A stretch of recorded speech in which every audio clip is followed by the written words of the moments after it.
Greetings and thank you for watching. Today I wanted to talk to you about this very famous, very influential book by Thomas Kuhn, The Structure of Scientific Revolutions. Now this is the second edition, and that's very important.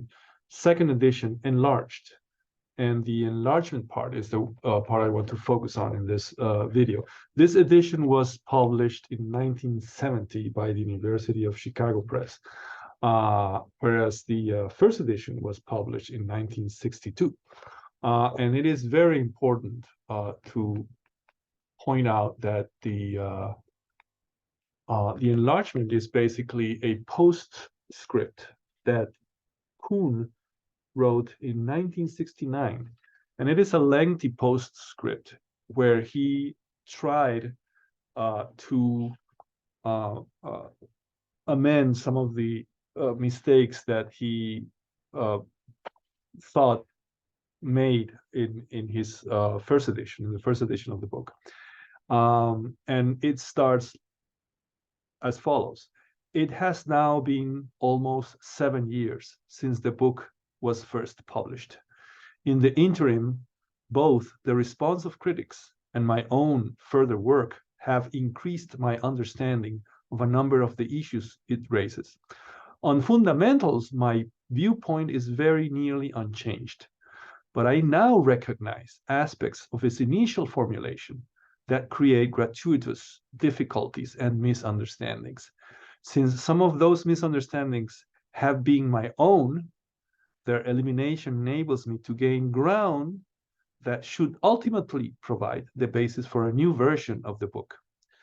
Meanwhile, I welcome the chance to sketch needed revisions, to comment on some reiterated criticisms, and to suggest directions in which my own thought is presently developing. Several of the key difficulties of my original text cluster about the concept of paradigm, and my own discussion begins with them. So basically, he, in this postscript, he regrets having used the term paradigm in the first edition of the book in so many different ways. And he was famously criticized by that, or for that, by a philosopher, Margaret Masterman, who identified about 20-something different senses and meanings of the term paradigm. In an admirable exercise of self-criticism, he picked that up and tried to do something about it in this postscript. Unfortunately, it was too late and perhaps too little. As he says later on, that the term paradigm has taken a life of its own.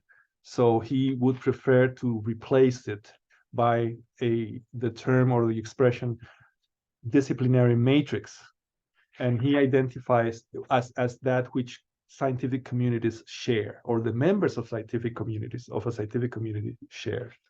He identifies several components of disciplinary matrices. One is the symbolic generalizations, which are, and I read, deployed without question or dissent by group members, which can readily be cast in a logical form. And they express very general principles that are accepted without question by the members of a scientific community. The second component, or the second type of component, as he calls it, of the disciplinary matrix, one about which a good deal has been said in my original text under such rubrics as metaphysical paradigms or the metaphysical parts of paradigms. I have in mind shared commitments to such beliefs as heat is the kinetic energy of the constituent parts of bodies. All perceptible phenomena are due to the interaction of qualitatively neutral atoms in the void, and so on. So this is the what he called models, and he preferred to call them like that, models. constituted the ontological or metaphysical aspect of the disciplinary matrix. A third component is what he called values, and that's the normative aspect of a disciplinary matrix. And he identified values such as simplicity, accuracy, precision, self-consistency, consistency, plausibility, and so on. And his discussion about that, the values, is very, very, very illuminating. And the last component, the fourth component, is a total of 4 components in a disciplinary matrix, is what he originally intended to call paradigms, but then it got out of hand. He started to use the term in many other different ways.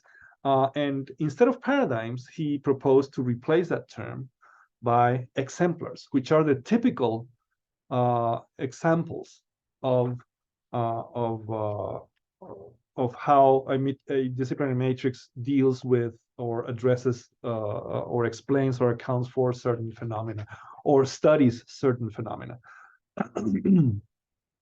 So he defines them as concrete problem solutions that students encounter from the start of their scientific education, whether in laboratories, on examinations, or at the ends of chapters in science text.